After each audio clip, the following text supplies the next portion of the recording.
నమస్తే అండి అందరికీ. అందరూ ఎలా ఉన్నారు? నేనైతే చాలా బాగున్నాను. మీరు బాగుండాలని అయితే మనస్ఫూర్తిగా అయితే కోరుకుంటున్నాను. ఇంకా ఈరోజు అలాగే నన్ను సపోర్ట్ చేస్తూ సబ్స్క్రైబ్ చేస్తున్న ప్రతి ఒక్కరికి అయితే పేరున అయితే థ్యాంక్ యూ సో మచ్ అండి. ఇంకా ఈరోజు కూడా మరొక మంచి వీడియోతో అయితే మీ ముందుకైతే వచ్చేసాను. వీడియో ఏంటి అని అనుకుంటున్నారా? ఇంట్లోనే ఉంటున్నాను కదండి, ఇంకా అందుకనైతే నేను కరెంటుని ఎలా పొదుపు చేస్తాను, ఎలా ఆదా చేస్తాను, కరెంటు బిల్లు తక్కువలో తక్కువ వచ్చే విధంగా ఏమేమి ప్రయత్నాలు చేస్తానో ఈ వీడియోలో అయితే చూపిస్తాను. ఇంకా బట్టలు ఉతుక్కుంటూ ఇవన్నీ చెప్తుంది. బట్టలు ఉతికితే సరిపోతుందా అని అయితే అనుకోవచ్చు. ఇంట్లో ఆడవాళ్ళకు బట్టలు గిన్నెలే కదండి పెద్ద టాస్క్ అయితే. ఇంకా అందుకనైతే ఫస్ట్ బట్టలు అండి మెయిన్.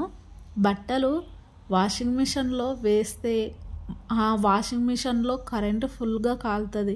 అలాగే అది 4 times వాటర్ని తీసుకొని వదిలేస్తుంది. కాబట్టి ఎంత వాటర్ వేస్ట్ అవుతుందో ఇక్కడ ఆలోచిస్తున్నారా? మనమైతే బకెట్లలో నానబెట్టడానికి ఒక బకెట, ఉతకడానికి ఒక బకెట, ఒకసారి అద్దలిచ్చి కిందికేసి మళ్ళీ ఒకసారి అద్దలు వేయడానికి ఒక బకెట. అది కూడా నేను చిన్న బకెట్లో తీసుకుంటాను కాబట్టి వాటర్ అంటే 4 బకెట్లు అయినా అది తీసుకునే ఒక్కసారికి అయితే సరిపోతుందేమో నాకు తెలిసి. నిజంగా నేను చూసి ఇంకా మెయిన్గా మనం కరెంటు కాల్చడంలో ఫస్ట్ 1 వాషింగ్ మిషన్, సెకండ్ ఇంకా అంటే మనం మోటార్ వేస్తాం కదా పైకి వాటరు, అదొకటి. తర్వాత వచ్చేసి గ్లీజరు. ఈ గ్లీజర్ తర్వాత 4th అయితే ఫ్రిడ్జ్. ఈ 4ని ఆదా చేసుకున్నాం అనుకోండి, కరెంటు లిమిట్లో ఉండి నెలకు మనము అంటే కూరగాయలు, నిత్యావసరాలు, ఇంకా బయట అంటే ఇంట్లోకి కావాల్సిన సరుకులు కొనడానికే నానా ప్రయత్నాలు పడుతుంటాం.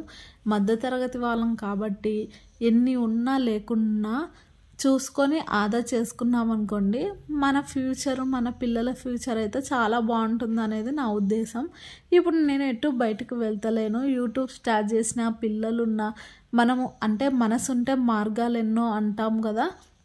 ఇంకా ఇలా చేసినాం అనుకోండి, హెల్త్కి హెల్త్, పనులకు పనులు, కరెంటు ఆదా అన్నిటికన్నీ సేవ్ అవుతాయి. కాబట్టి ఇంకా నేనైతే మా ఆయనకు ఏదో ఉడత సహాయంగా అయితే కొంచెం అయితే హెల్ప్ చేద్దామని అయితే, నిజంగా నేను కొత్త ఇంట్లోకి వచ్చి 4 months అవుతుంది. 4 monthsలో 1 month వాషింగ్ మిషన్ ఫిట్ చేయలేదు.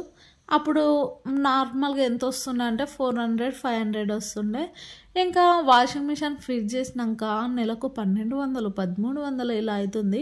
ఎందుకంటే వాషింగ్ మిషన్ ఆన్ చేసినాను అనుకోండి, వాటర్ అంతా అందులోకి తీసుకుంటుంది. అసలు ఇంకా ట్యాంకు ఖాళీ అయిపోతుంది. ట్యాంకు ఖాళీ అయిపోతే మళ్ళీ మోటార్ వేయాలి.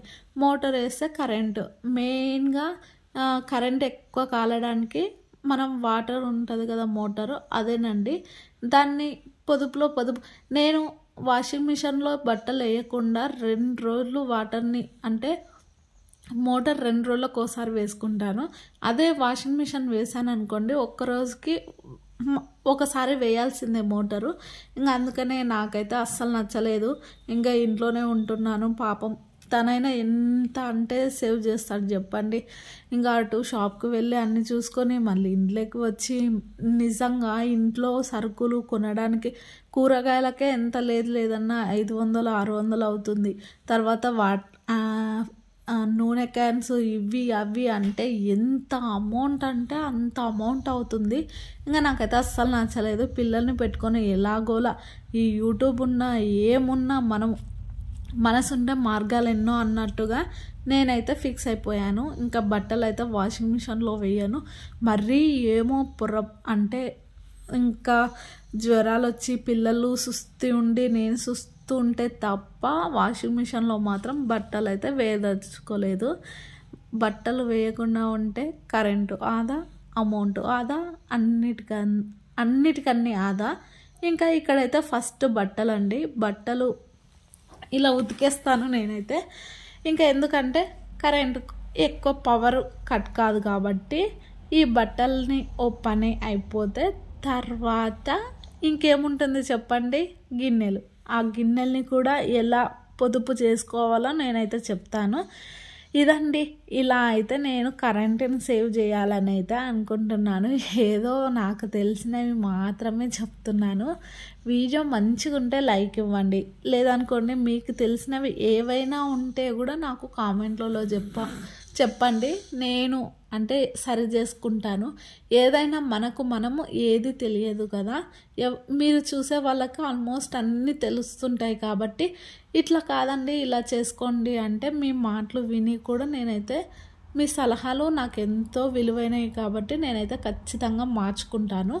ఏవైనా పొరపాట్లు ఉంటే దయచేసి మీ మంచి మనసుతో అయితే మన్నించండి. ఈ విధంగా అయితే బట్టలను అయితే మొత్తం ఉతికేస్తాను. నేను చెప్పాను కదా బట్టలు 4 బకెట్లు అయితే సరిపోతుంది. ఇంకా మా చిన్నోడైతే చిన్నగా విసిగించాడండి. చూసారా, అక్కడోసారి ఇక్కడోసారి ఎక్కడికి వెళ్ళినా మళ్ళీ వాటర్ దగ్గరికే వస్తాడు. ఇంకా ఫుల్ కోల్డ్ అయిపోయింది. చలికి ఎంత చేద్దామన్నా అస్సలు వినడనమాట.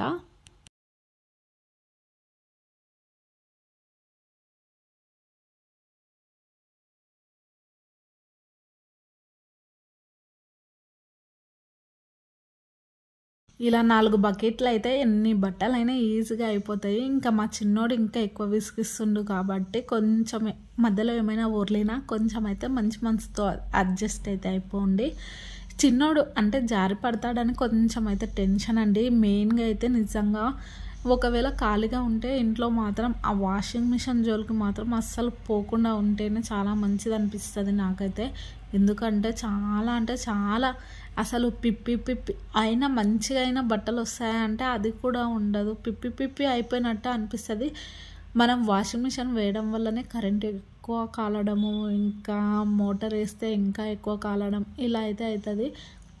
ఈ బట్టల్ని మనం చేత్తో ఉతికితే మనకు ఎక్సర్సైజ్ చేసినట్టు ఉంటుంది, ఇంకా ఆరోగ్యంగా ఉన్నట్టు ఉంటుంది. ఆ వాషింగ్ మిషన్లో వేస్తే బట్టలు అస్సలు బాగుండవు నా ఫీలింగ్ అయితే. ఇంకా నేను ఆల్మోస్ట్ నేను పిల్లలవి ఇంకా ఇన్నర్స్ టవల్స్ అవన్నీ నేనే ఉతికేస్తాను కాబట్టి ఇంకా పని ఆ వాషింగ్ మిషన్లో వేసేదానికన్నా దాన పొద్దున అంటే పిల్లలు ఉన్నా లేకున్నా పొద్దున నానబెట్టేసుకొని ఒక 1 అవర్ నానబెట్టేసుకొని తర్వాత దన్న కొంచెం సబ్బు పెట్టేసి ఇలా ఉతికేసామనుకోండి వెంటనే ఈజీగా అయిపోతుంది పని కూడా. ఇంకా అంటే ఎక్కువ కరెంటు కాలినట్టు అనిపించదు కదా.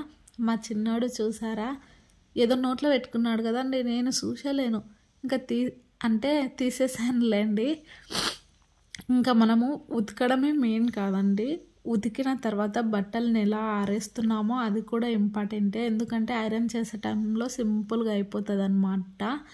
ఇంకా తర్వాత నెక్స్ట్ వచ్చేసి గిన్నెలండి. గిన్నెల దగ్గర కూడా వాటర్ ఎక్కువ తీసుకుంటుంది. ఇంకా మనము ఎప్పుడు ఇలా ట్యాప్ ఆన్ చేసుకొని పెట్టుకొని గిన్నెలు తోమేసుకున్నాం అనుకోండి వాటర్ ఎక్కువ పోతుంది. కాబట్టి వాటర్ని ఎంత పొదుపుగా వాడుకుంటే అంత మంచిది.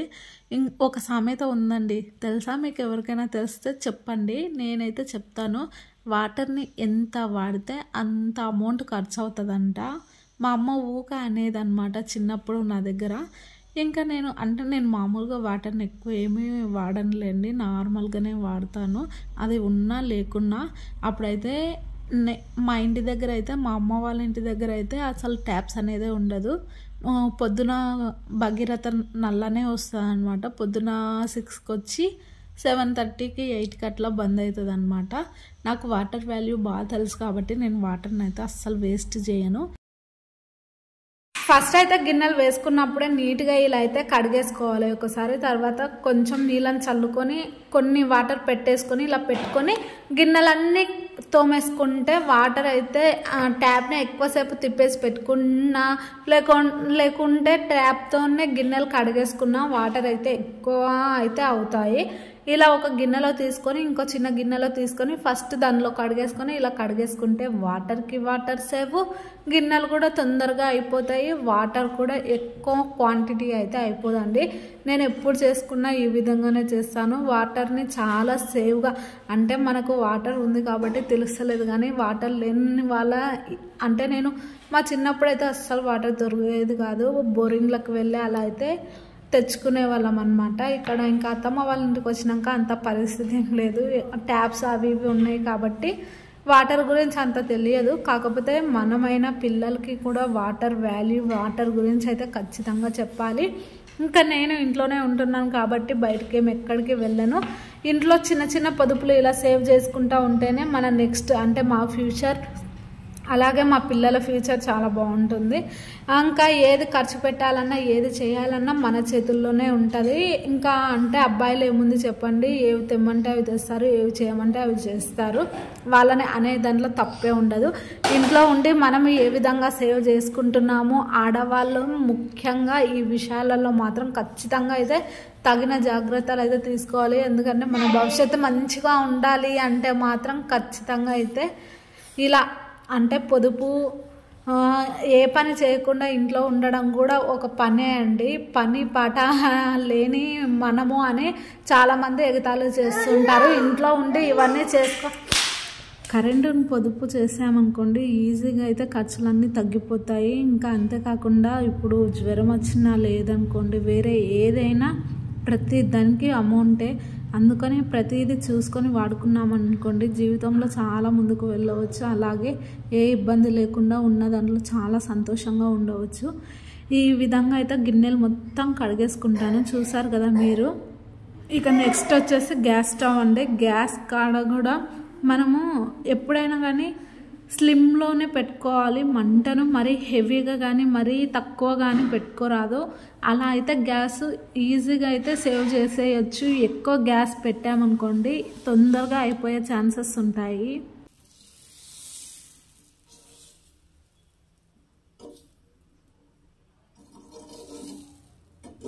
హడావిడి లేకుండా మరీ పెద్దగాను కాకుండా మరీ చిన్నగా కాకుండా మీడియం ఫ్లేమ్లో పెట్టుకున్నాం అనుకోండి గ్యాస్ స్టవ్ ఈజీగా అయితే సేవ్ చేసుకోవచ్చు. ఇలా సేవ్ చేసేటప్పుడు ఎన్నో ఉంటాయన్నమాట. అంతేకాకుండా చెప్పాను కదండి టీవీ, తర్వాత నేను తినే టైంలో మాత్రం ఖచ్చితంగా అయితే టీవీని పెట్టుకుంటాను. ఎందుకో నాకు ఇంకా పొద్దున్న నుంచి పిల్లలతోనూ ఫుల్ టైర్డ్ అయిపోయి ఉంటాను కాబట్టి తినే టైంకి ఒక 10 నిమిషాలైనా ఖచ్చితంగా టీవీ చూస్తాను. ఎందుకనుకోండి మెంటల్గా డిస్టర్బెన్స్ కాకుండా కొంచెం ప్రశాంతంగా తినే టైంని మాత్రం యూజ్ చేసుకుంటాను. ఇంకా కొంతమందికి కొన్ని అలవాట్లు ఉంటాయి. కొంతమంది టీవీ చూడడం, కొంతమంది సాంగ్స్ వినడం, కొంతమంది అంటే డ్యాన్సులు చేయడం, ఎక్సర్సైజ్, ఇవన్నీ ఒకరొకరికి ఒక్కొక్క అభిప్రాయంగా ఉంటుంది. నాకైతే టీవీ చూస్తూ ఇంకా నేను చిన్నప్పుడు సీరియల్స్ అవి చాలా చూసేదాన్ని. ఇప్పుడు ఇంకా అసలు సీరియల్స్ చూద్దామన్నా టైం దొరకట్లేదు అనమాట. అలా ఉందే నా పరిస్థితి. ఈ విధంగా అయితే తినే టైంని మాత్రం టీవీకి అయితే అంకితం చేస్తాను. ఒక 10 మినిట్స్ ప్రశాంతంగా మైండ్ రిలాక్స్ అవుతుంది, మంచి ఆలోచనలు వస్తాయి కాబట్టి. ఇంకా నెక్స్ట్ వచ్చేసి ఫ్రిడ్జ్ అండి. ఫ్రిడ్జ్ దగ్గర కూడా కరెంట్ అయితే ఎక్కువ కాలుతుంది. ఎందుకు అనుకుంటున్నారా? ఇలా చూడండి, ఒక్కసారి మీకు చూపించాలని ఇలా అయితే చేశాను నేను. ఐస్ క్యూబ్స్ ఎంత నిండుగా అయిపోయాయో అయినా మనం దీన్ని అసలు పట్టించుకోము. ఏం చేస్తామంటే అలాగే వదిలేస్తామన్నమాట. అలా కాకుండా వీక్లీ వన్స్ అంటే మనం ఫ్రిడ్జ్ని సర్దుకుంటాం కదా, ఆ టైంలో ఇవి కూడా ఐస్ క్యూబ్స్ ఎక్కువ లేనట్టు అయితే చూసుకోవాలి. ఇక్కడ బటన్ ఉంది కదండి, ఫస్ట్ అయితే బటన్ని ఆఫ్ చేసి తర్వాత అయితే ఇక్కడ ఒక బటన్ ఉంది కదా, అంటే ఫ్రిడ్జ్ని బట్టి రకాలను బట్టి ఇవైతే ఉంటాయి. దాన్ని నేను ఆఫ్ చేసుకొని ఒక 1 అవర్ వదిలేస్తాను. ఇంకా మళ్ళీ మొత్తం చూసేలోపు ఐస్ క్యూబ్స్ మొత్తం కరిగిపోయి ఏం లేకుండా ఉంటాయి. ఇదండి, ఇలా అయితే ఫ్రిడ్జ్ని అయితే చేసుకుంటాను. ఎందుకంటే ఐస్ క్యూబ్స్ ఉంటే కరెంట్ ఎక్కువ కాలుతుందనమాట. తర్వాత ఐరన్, కరెంట్ ఎప్పుడైనా కానీ మరీ హెవీగా కానీ మరీ స్లోగా కానీ పెట్టుకోరాదు. ఓన్లీ సింపుల్గా కొంచెం మీడియం ఫ్లేమ్లోనే అంటే మీడియంగానే ఉండాలి. అప్పుడే కరెంట్ ఎక్కువసేపు కాలదు. నేను అంటే ఐరన్ చేసే వరకు పెట్టుకుంటాను. మళ్ళీ దాన్ని ఫోల్డ్ చేయడము లేదనుకోండి మధ్యలో పిల్లలు ఏడుస్తూ ఉంటారు, అలాగే బంద్ చేయకుండా అట్లా వదిలేసి వెళ్తుంటారు. అలా మాత్రం ఎప్పుడు చేయరాదు. పిల్లలు ఉండే చోట 1కి 4 సార్లు చూసుకొనే చేసుకోవాలి. ఏ పనైనా కొంచెం నెగ్లెక్ట్గా ఉన్నా కానీ మనమే చాలా అంటే ఫేస్ చేయాల్సిన పరిస్థితులు అయితే వస్తాయి. కాబట్టి నేను మరీ ఎక్కువ పెట్టుకోను, మరీ మీడియం పెట్టుకోను. నార్మల్గా క్లాత్ని బట్టి అయితే పెట్టేసుకొని మళ్ళీ అవి ఫోల్డ్ చేసేటప్పుడు అలా అయితే స్విచ్ బటన్ అయితే ఖచ్చితంగా అయితే ఆఫ్ చేసుకుంటాను. ఎందుకంటే ఇలా చేయడం వల్ల కరెంట్ని ఎక్కువ యూజ్ చేయనట్ట సేవ్గా అంటే నార్మల్ బిల్లులతోన ఇంకా అంత అయింది ఇంత అయిందని బాధపడేదానికన్నా కొంచెము ఇంట్లో ఉండి ఈ పనులన్నీ చూసుకుంటూ ఉన్నామనుకోండి, మన వారు కూడా అంటే ఏం తెచ్చిపెట్టినా ఏం చేసినా అన్నీ వేస్ట్గా చేస్తుంది అని వాళ్ళ మనసులలో ఫీలింగ్స్ ఉండకుండా కొంచెం అంటూ మనం ఇంట్లో ఉండి అన్నీ మనం కేర్ చేసి అన్నీ చూసుకున్నాం అనుకోండి, మన మీద కొంచెం రెస్పెక్ట్ అయితే పెరుగుతుంది. ఇంకా అందుకనే అయితే ఈ విధంగా అయితే నేనైతే ఐరన్ కూడా అంటే బయట ఏమి ఇవ్వనండి. ఎందుకంటే ఐరన్ నార్మల్గా బట్టలు ఉతికేసి ఐరన్ చేస్తే 50 రూపాయలు, ఇలా ఓన్లీ ఐరన్ చేస్తే 30 రూపీస్ అయితే బయట తీసుకుంటారు. ఇంకా ఇంట్లో రోజు నీట్గా బట్టలు ఉతికేసి ఐరన్ చేసుకున్నాం అనుకోండి, ఒక్క 10 మినిట్స్లో అయితే కంప్లీట్ అయిపోతుంది. అవే డబ్బులు మనం ఇంట్లో అంటే ఫర్నిచర్ తీసుకోవడమో లేకుంటే ఏమైనా ఏమంటారు ఇంట్లోకి ఏదైనా గిన్నెలు కానీ రాగివి కానీ లేదనుకోండి గోల్డ్ అయినా అప్పుడోసారి ఇప్పుడోసారి సేవ్ చేసుకొని అంతో ఇంత కలిసి వచ్చినప్పుడు తెచ్చుకుంటే మనకు ఈజీగా అయితే ఉంటుంది. ఇంకా చేస్తుంటే మా వాడు బింగో ప్యాకెట్ తీసుకొచ్చిండు చిప్స్. ఇంకా మమ్మీ తీసివు అని నన్ను ఎత్తి మొత్తం తినేస్తాడనమాట. మా వాడికి ఏదైనా కావాలి అంటే వెంటనే అది అయిపోవాలి, కొంచెం కూడా టైం తీసుకోడు అనమాట. పిల్లలకి కూడా ఇప్పుడు ఏదైనా పని కానీ ఏదైనా అంటే గలీజ్గా పాడేయడము, అక్కడ సామాన్ ఇక్కడ తీసేసి అలా ఉంటారు కదా, అలా ఉన్నప్పుడు కూడా పిల్లలకి కూడా అంటే వాళ్ళని ఆడుకొనివ్వాలి, మళ్ళీ ఆ సామాన్ ఎక్కడైతే తీసి పాడేసినావో అక్కడనే మళ్ళీ పెట్టే నాన్న అని వాళ్ళకే చెప్పాలన్నమాట. అలా చేయడం వల్ల వాళ్ళు తీసి వేసి మళ్ళీ దానిని పెట్టే వల్ల వాళ్ళకి ఏం తెలుస్తుంది అంటే వీటిని మాత్రం ఎక్కడి నుంచి తీసామో అక్కడనే పెట్టాలి అనే ఫీలింగ్ వస్తుంది. అంతేకాకుండా ఇంకోసారి తీసి పడేరాదనే ఫీలింగ్ కూడా ఉంటుంది. అందుకే మా పెద్దోడు ఏమైనా తీసి అక్కడి నుంచి ఇక్కడ ఏరా ఇక్కడ నుంచి అక్కడ ఏరా అంటే అస్సలు మాత్రం అలాంటివి చేయడు. ఎందుకంటే మమ్మీ నేను తీసి పడేసినా మళ్ళీ నాతోనే పెట్టిస్తా కాబట్టి ఇంకా తీయడం ఎందుకు పెట్టడం ఎందుకు అనే ఫీలింగ్లో ఉంటాడు. పిల్లల్ని ఆడుకొనివ్వాలి, కాకపోతే తప్పు చేసినది మళ్ళీ తెలియజేయాలి. అలా అయితేనే పిల్లలు మంచిగా నేర్చుకుంటారనమాట. ఈ విధంగా అయితే ఐరన్ని మొత్తం కంప్లీట్ చేసేసుకుంటాను. బయట మాత్రం నేను అస్సలు ఇవ్వను. ఏదో ఇంకా ఫుల్ ఫంక్షన్లు ఉండి టైం దొరకక ఫుల్ బిజీ ఉండే పిల్లలకి సుస్తి మరి ఇంకా నాకు సుస్తి అలా ఉన్నప్పుడు మాత్రం బయటికి వేస్తాను. బయటికి వేసినప్పుడు కూడా చాలా అమౌంట్ అవుతుంది. అందుకనే నేను ఆ అమౌంట్ని అంతా ఈ విధంగా అయితే సేవ్ చేసుకుంటాను. అంతేకాకుండా కరెంటు కూడా ఎక్కువ ఏం కాలదు. నేను అంటే జీన్స్ పాయింట్లకు కానీ లేదనుకోండి ప్లాస్మా పాయింట్స్ కానీ ఇంకా ఫస్ట్ అయితే షర్ట్స్ అన్నీ కంప్లీట్గా చేసేసుకుంటాను. ఆ హీట్ ఉంటుంది కదా, ఆ హీట్తోనే ఈ పాయింట్స్ని అయితే కంప్లీట్ చేసుకుంటాను. మరి జీన్స్ ఎక్కువ ముడతలు అవి ఇవి ఉన్నాయి అంటేనే మాత్రమే స్విచ్ ఆన్ చేస్తాను. లేదనుకోండి ఆ హీట్తోనే అయితే దీన్ని అయితే కంప్లీట్గా అయితే చేసేస్తాను. ఆ హీట్తోనే చేసేస్తాను కాబట్టి అంత హీట్ ఏమి ఉండదు. చూసారా ఈ విధంగా అయితే అన్ని ఫోల్డ్ చేసుకొని ఇంకా ఇలా అయితే పెట్టేసుకుంటాను. ఇంకా ఇందాక నేను ఐస్ క్యూబ్స్ చూపించాను కదా, బటన్ అయితే ఆఫ్ చేసిన ఈ విధంగా అయితే అవే రాలి పడతాయి. ఇలా చేయడం వల్ల ఎక్కువ కరెంట్ అయితే కాలదు. మనం పెద్ద మిస్టేక్ ఏమంటే చాలామందికి తెలిసొచ్చు తెలియకపోవచ్చు. తెలిసిన వాళ్ళకు ఓకే, తెలియని వాళ్ళకైతే ఎవరికైనా యూజ్ అవుతుందనే మాత్రమే ఇదైతే చెప్తున్నాను. ఫ్రిడ్జ్లో మాత్రం ఐస్ క్యూబ్స్ ఎక్కువగా ఉండి ఫ్రిడ్జ్ని అలాగే మెయింటైన్ చేస్తే కరెంట్ బిల్ అయితే ఎక్కువ కాలుతుందండి. తెలిసిన వాళ్ళకు ఓకే, తెలియని వాళ్ళు ఎవరైనా ఉంటే యూజ్ అవుతుందని అయితే చెప్పేస్తున్నాను. ఈ విధంగా అయితే ఫ్రిడ్జ్లో మాత్రం వీక్లీ వన్స్ ఖచ్చితంగా చూసుకోవాలి ఐస్ క్యూబ్స్ ఉన్నాయా లేదా అని. చూసుకుంటే కొంచెం కరెంటుని మనం ఆదా చేసినట్టు ఉంటుంది. ఇంకా అందుకనే అయితే మెన్షన్ అయితే చేస్తున్నాను. ఈ విధంగా మొత్తం చూసారా కిందికి ఊడిపోతుంది అనమాట. మనము అంటే బటన్ ఒక్కసారి ఆఫ్ చేసామనుకోండి ఆల్మోస్ట్ అదే అయితే అయిపోతుంది. ఇంకా నెక్స్ట్ వచ్చేసి గ్లీజర్ అండి. గ్లీజర్ కూడా కరెంటుని ఎక్కువ తీసుకోవడంలో గ్లీజర్ కూడా ఫస్ట్ ప్లేస్లో ఉంటుంది. ఫస్ట్ మోటార్ అయితే తర్వాత గ్లీజరు. నేనైతే చల్ల వాటరే చేస్తాను. మా వారు మా పిల్లలు మాత్రమే గ్లీజర్ చేస్తారు. నేను కూడా అంటే ఇంకా నెలసరి మాత్రమే నేను అయితే అంటే వాటర్ని చేస్తాను. మిగతా టైంలో ఎప్పుడు చేయను. ఇంకా పిల్లలకి కూడా 10 మినిట్స్ అలా అయితే వేసేసి బంద్ చేస్తాను. నార్మల్ హీట్తోనే చేపియాలండి, ఎందుకంటే కరెంట్ వాటర్ అంత మంచిది కాదు, చేసిన ఫలితం ఏముండదు. ఇంకా ఇలా చేసేసి పిల్లల్ని అయితే ఒక 10 నిమిషాలు ఎండలో కూర్చోబెట్టామనుకోండి ఆల్మోస్ట్ పని అంతా కంప్లీట్ అయిపోతుంది. వాళ్ళకు అంటే చల్లగా చేసిన తేడా ఏముండదు. ఇదండి వీడియో నచ్చితే తప్పకుండా like, share, comment and subscribe అండి. Thank you for watching. Bye by.